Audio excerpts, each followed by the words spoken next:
How's it going, ladies and gentlemen? Just woke up, and unfortunately, I have a minor cold. So, if I'm not feeling hype, if I'm not feeling energetic, that is the case. Hope you all are having a really great day, and hope you're having a really great week. Stay healthy, everyone, and stay safe. Last week's episode, I did mention in the comments that I do plan on uploading a couple of new videos later down in the week. Unfortunately, that is not going to be the case. A bunch of IRL stuff, and honestly speaking, I just didn't have the time to fully commit to edit a bunch of those videos. Attack on Titan is different because I'm usually going to be recording and editing on the same day, so yeah, this is just a rare occasion where, when it comes to Attack on Titan, I can almost guarantee you that I will be recording and editing a video in the same day, regardless. But anyways, last week, I did mention that I do want to dive deeper into the episode. While there are a bunch of things that I do want to talk about, I think I'm just gonna be talking about one thing before we move on to the next video, because honestly, I don't want this recording session to be long. So forgive me, and hopefully you can understand why. I'm feeling a bit sick. Last week's episode was interesting because, while I didn't really grasp on it before, but last week's episode was about the main theme of last episode was following and disobeying orders.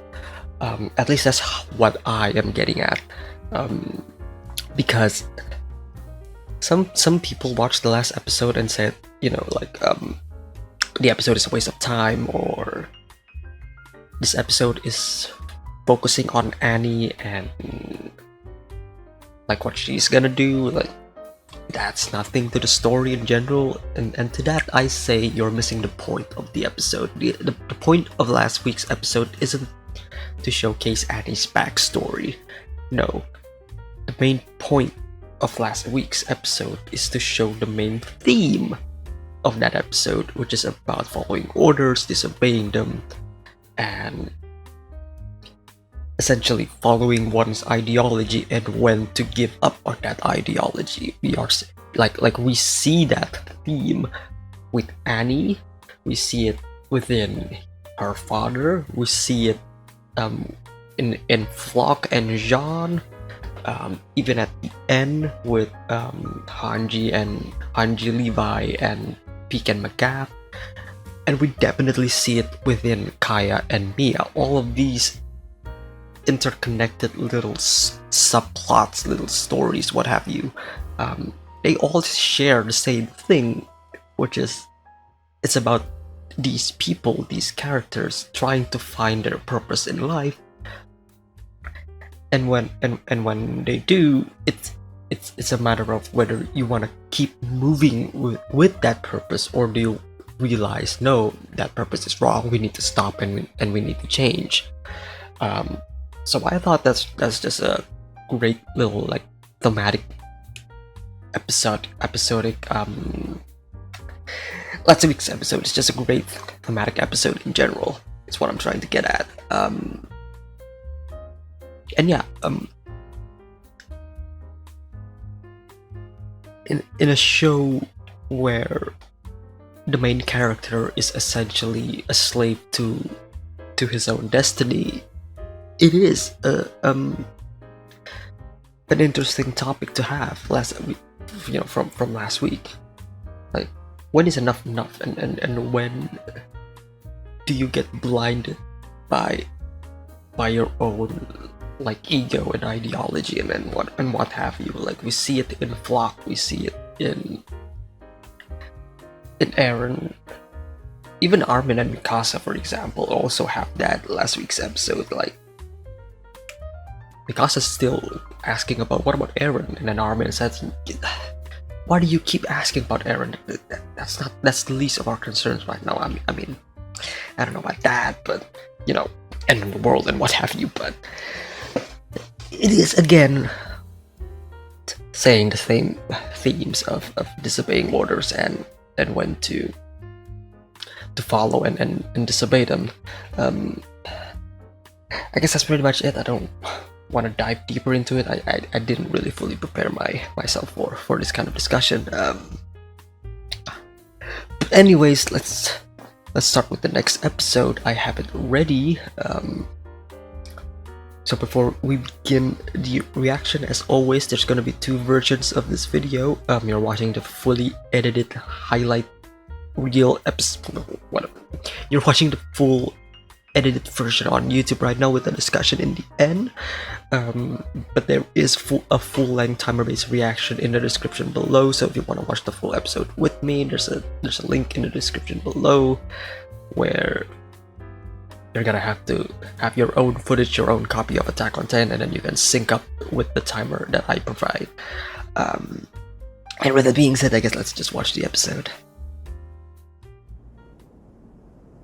Hanji.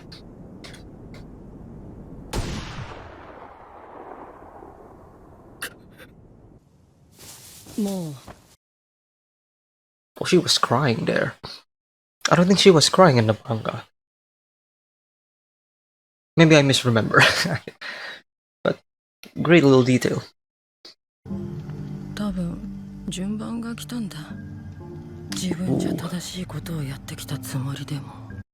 You can feel the desperation in her voice.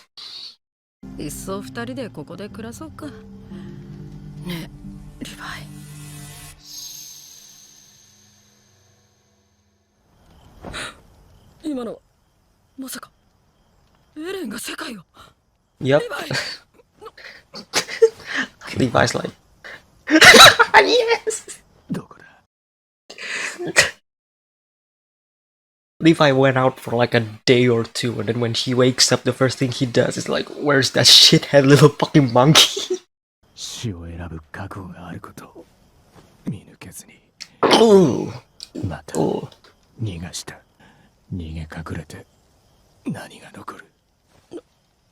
なんだよ、私の独り言聞こえていたのか。俺の目的はチークを殺すことだ。あんたたちとは利害が一致する。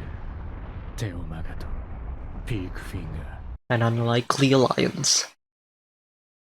そのざまでどうやって俺の弾丸を避けるつもりだ。弾は避けられない。だがこのざまを敵の前にみすみすさらした。 A plea.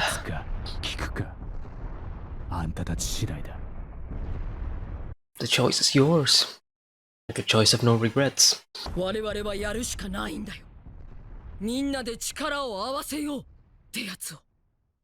Manga readers are gonna have a great time with this episode. I'm pretty sure it's gonna end where it's gonna end, but I haven't looked at like the manga community's like reaction to this episode, so I don't know, but I'm assuming like half of the manga community is probably like losing their mind and saying like this is where Attack on Titan is losing its quality in storytelling and whatever.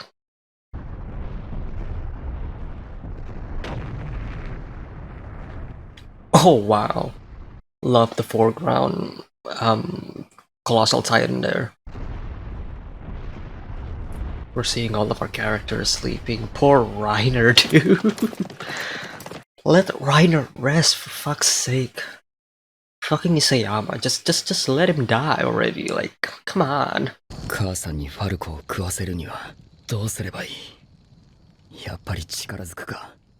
Yeah, you haven't really thought this out, have you, Connie?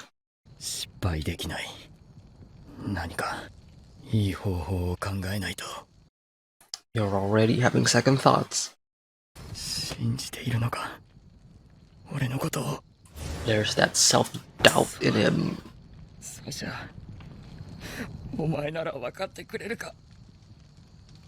What's the lighting in that scene?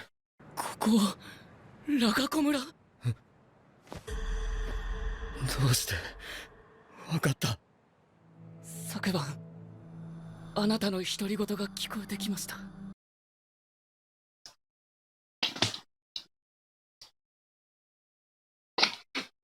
I'm trying not to laugh. Connie, you fucked up big time. Oh god. 違う。あれは戦闘行為だったとわきまえてる。But he's trying to keep his cool, you know, trying to divert the situation.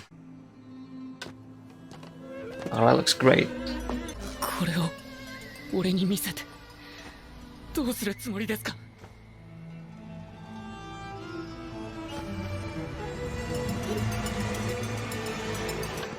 巨人の歯磨きを。 Oh my god, they showed.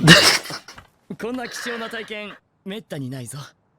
It's creepy in the manga. It's more creepier in the anime. Like what the fuck? あそこまで登ってみて考えようぜ。なあ、いいだろう。 Connie, you have a terrible poker face. I'm sorry, dude. あんたを巨人に食わせようとしてる。コニー、やめろ。来るな。お前らが離れろ。 What OST is this? The fuck? 正しいお前なんかにバカのことなんてわかんねえよ。そんな夢であるか。 Gabby's animation there was really great. コニーを許してくれ。 Nice little frame of Irwin there. 何か言えよ、アルビー。さっき喋るなって言っただろ。だから行動で示せよ。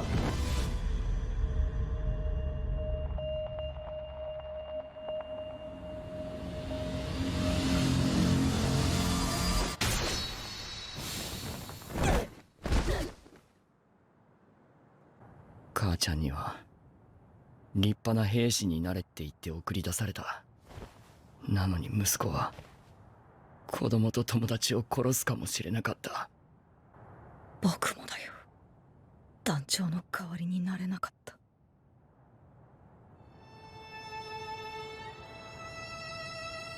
アルミ、俺は母ちゃんに誇れる兵士になりたい。 Yamamoto, stop it. You can't give me back-to-back amazing soundtracks. Like, come on, dude. 探した。嬉しいです。Louise? And 私 there's を the 探して scarf. くれたんですか？それともこのマフラーを？雷装の破片がお腹にあってもう取り出せません。少しだけイエーガーさんと話したことがあります。あなたのことで。このマフラーは捨ててほしいと話してました。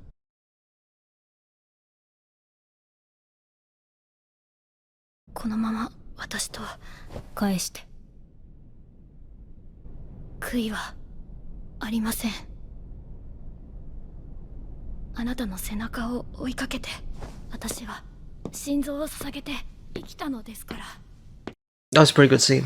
我々エルディア帝国は100年以上にわたり世界に迫害され続けた。 Floch standing where Pyxis was. ジャンはすっかりその気らしいがな。心臓を捧げよう。心臓を捧げよう。心臓を捧げよう。 Ooh. 心臓を捧げよう。しかし本当なのか、アルミン。 Oh my god. スカが解かれたのなら兄が復活した可能性も。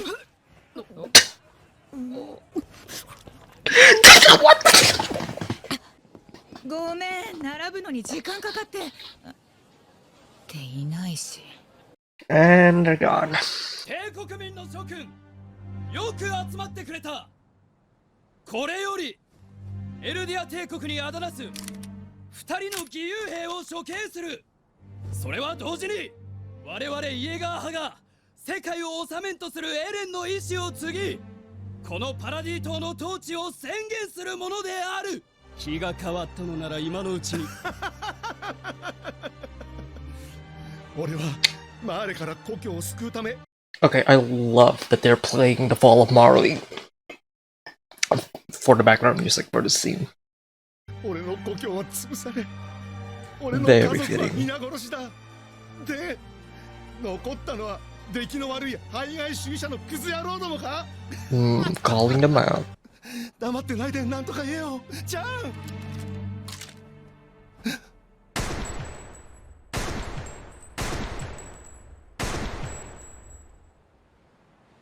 しまった。外した。お前何のつもりだ。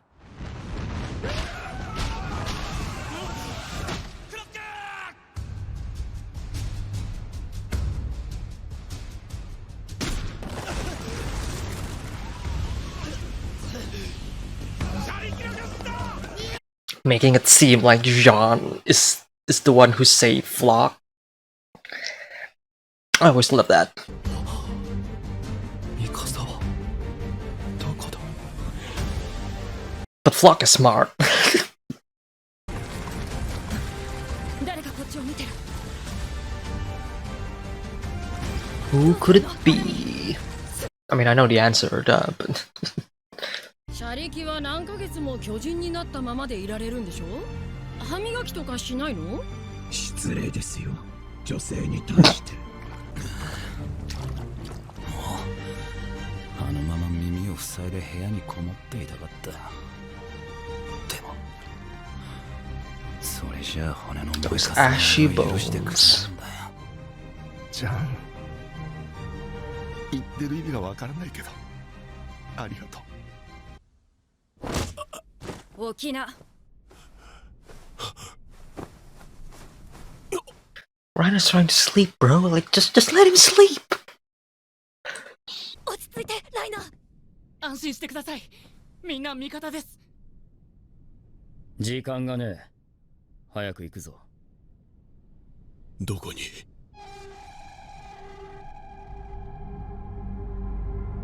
世界を救いに。 They actually played Ashes on the Fire on that scene. Okay. Pacing wise, I think this episode was a bit too fast. I would have liked it if the pacing was a bit slower, but it's kind of hard because, you know, again, they have to cram like content into like 20 minutes. But anime only, so let me know what you think about this episode.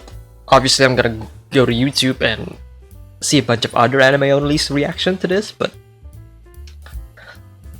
let me know. Let me know what you think about this development, this alliance that is currently being created to stop Eren. Manga readers, please don't spoil stuff in the comment section, please. I know you want to. I know I want to, but let's keep the comment section spoiler free and let the anime onlys enjoy the anime for what it is. Okay, next episode is going to adapt one of my favorite chapters of Attack on Titan. So, next episode is one I'm really looking forward to.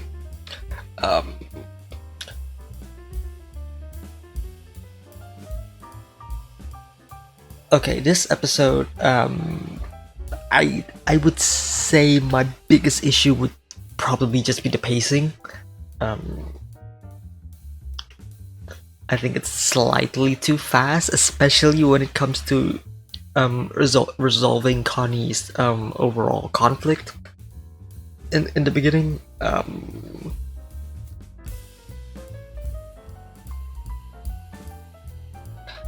kind of forgot. Like I'm not sure how long that scene was in the manga, but if I'm just judging the anime on its own, I feel like Connie and Armin's interaction in Ragako and everything else should have been longer. Like, I get why. Like, from a story perspective, I understand why they're doing this, but narratively speaking, I feel like it should have been longer in order to have like way more impact. Because the pacing being too fast just makes it seem like this is a conflict that arose and just got resolved immediately, and you know, I mean, it's kind of like that in the manga as well, but like from an anime perspective, like if I'm just specifically talking about the anime adaptation alone, I feel like that scene should have been longer.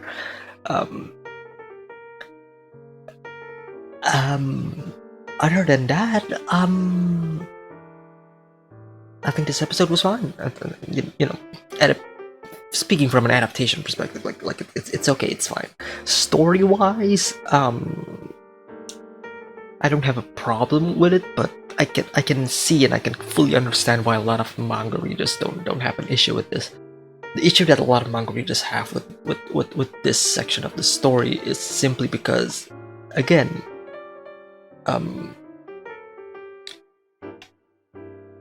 the Connie subplot felt like a detour from the main story, which adds little substance to the story. And with that, I kind of agree with. I mean, this is like Connie development, but at the same time, I feel like it should have been fleshed out a bit more. Like, I don't mind this. I think from a natural progression, it works, and I can fully understand why Connie is doing this, obviously. But again, I feel like pacing-wise, it's a bit too fast. That's why it makes it seem like the conflict is over quickly, and it thus makes it seem unimportant, or I don't want to say filler, but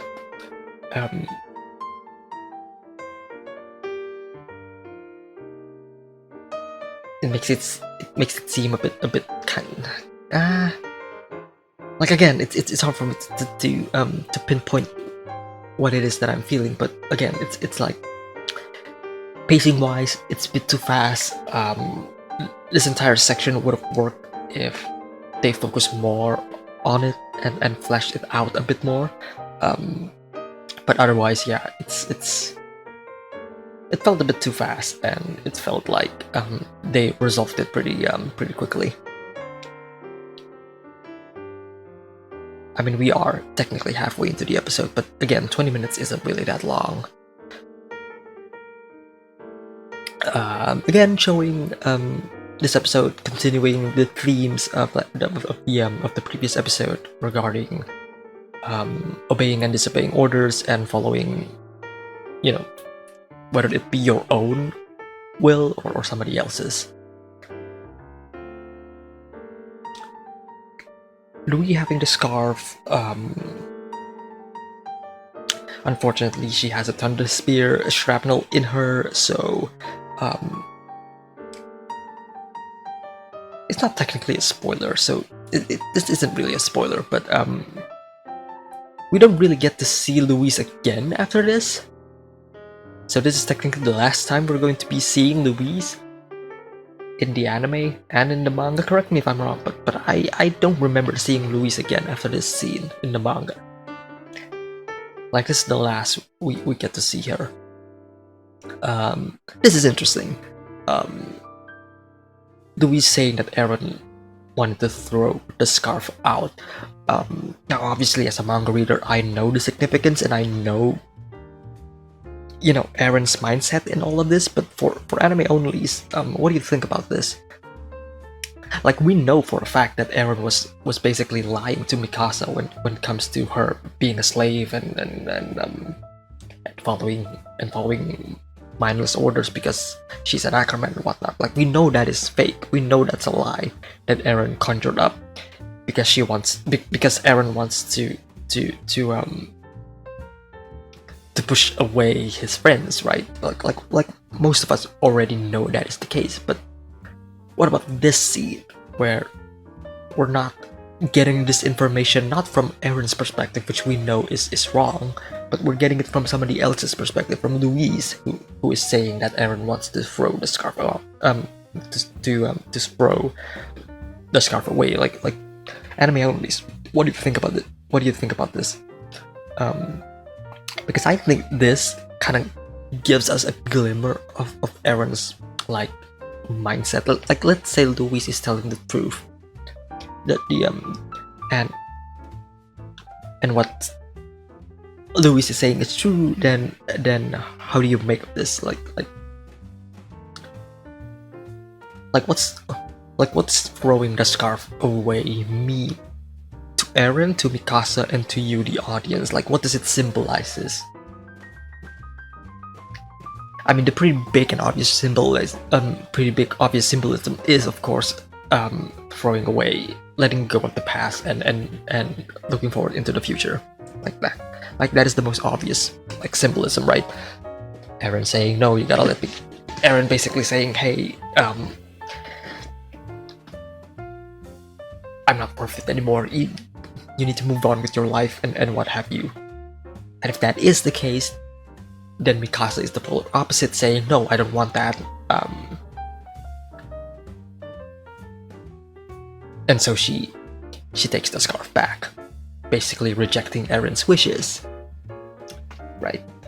So something to think about for you anime onlys. For manga readers, again, please don't spoil it in the comment section. But it's fun to see like your take on this whole matter.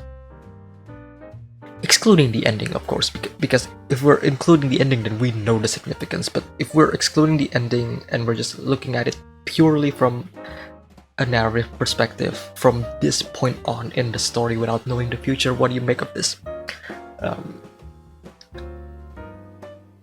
Again, Louise taking the scarf because she doesn't want the scarf to be thrown away. Mikasa saying, no, fuck that, give me back my scarf, bitch.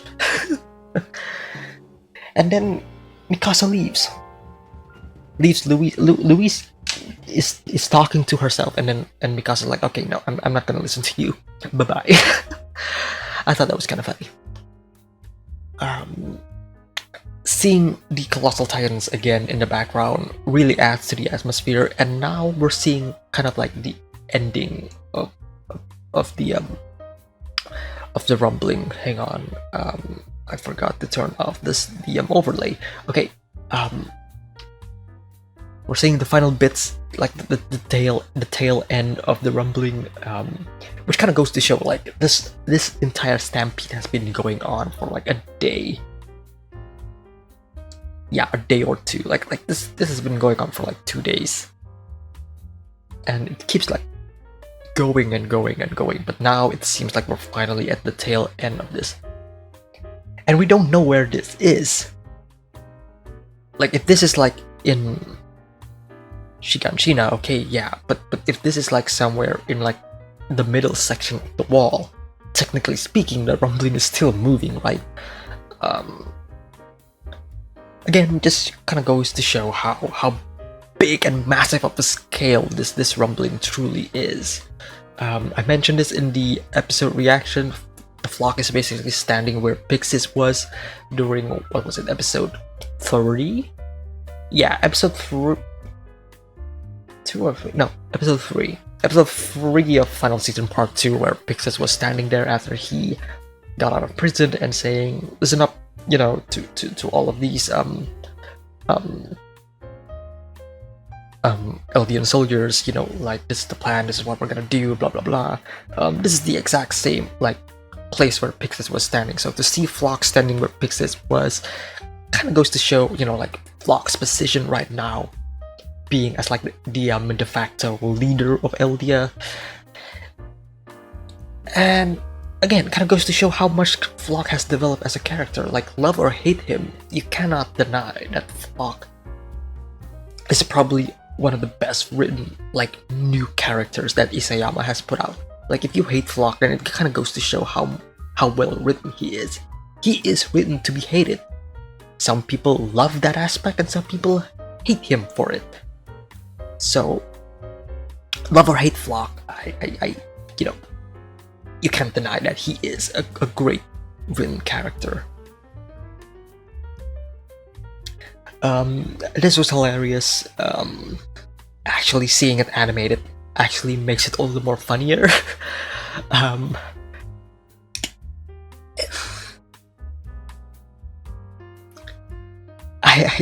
don't know how time. I don't know what to think about this. It's funny. It's genuinely funny.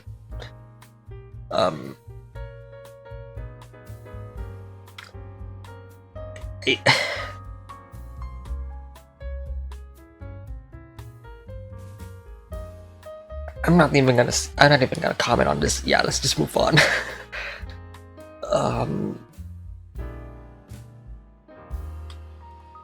The scene was over pretty quickly, and it's the same in the manga. Some people may have an issue with this. I'm kind of okay with this because you know, again, we gotta pick up the pace.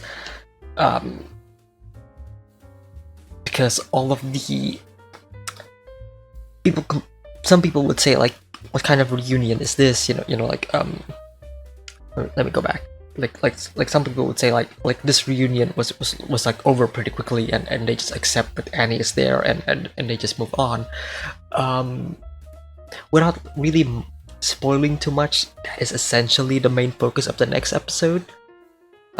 Because again, we are gathering all of our alliance basically, and once all of them are gathered, that would be a pretty good time to actually talk about stuff, because all of our characters are there. So in that regard, I'm completely fine with this. Poor Hitch being abandoned by Annie.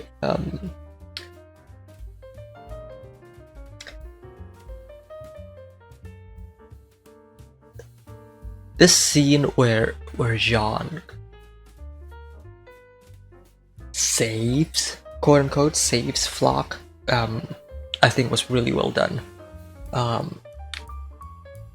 Because from Floch's perspective and from everybody else's perspective, the jaw tie-in basically is eating and killing, quote unquote, Jean, Yelena, and Onyankopon.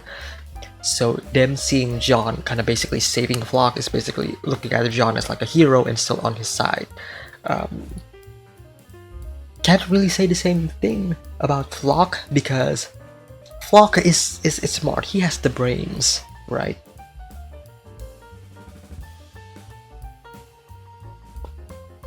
That's why he is starting to question, like, wait a minute, where's Mikasa? Something's not right here. What's going on? Wait a minute. So, maybe Floch can see through the guise that Jean is doing. And then they leave. A figure is looking at them. Who is that? Obviously, I know about who that is, but anime onlys, go ahead and try to speculate who that is. Maybe it could be actually Floch. Maybe it's actually Floch looking at them, seeing like, oh shit. Hey, who knows?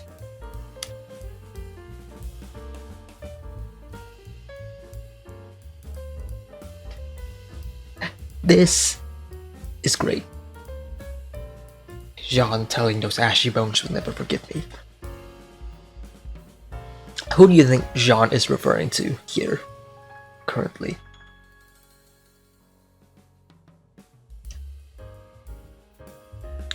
I kind of forgot exactly how this plays out in the manga, but if I remember correctly, like when I was reading the manga, I imagine that Jean is talking about Marco in this scene.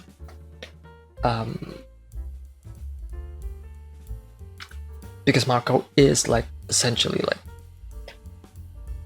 Jean's closest friend back in season 1, and the past few episodes has been kind of referring back to season 1 stuff, especially when it comes to Jean wanting to join the military police and not the scout regiment, not the survey corps. And this is the decision. This is Jean's big character development. Jean actually given the opportunity to join the military police, and Jean saying, no, I don't want to join that. I want to fight for my own cause. I want to fight for my own stuff. So, who do you think Jean is referring to in this scene? I personally I feel like Jean is referring to Marco.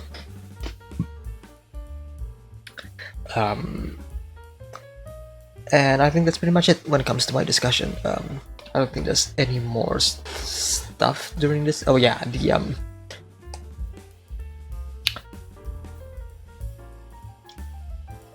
panel wise, this is a great panel. Like you can't deny this is a great panel. Like this is a great shot. I don't have an issue with this. I mean, I know a lot of manga readers have an issue with this, especially the line delivery. People saying it's a bit cringe. And that's why they're referring this as the cringe Avengers. But I think it's fine. Personally, I think it's fine.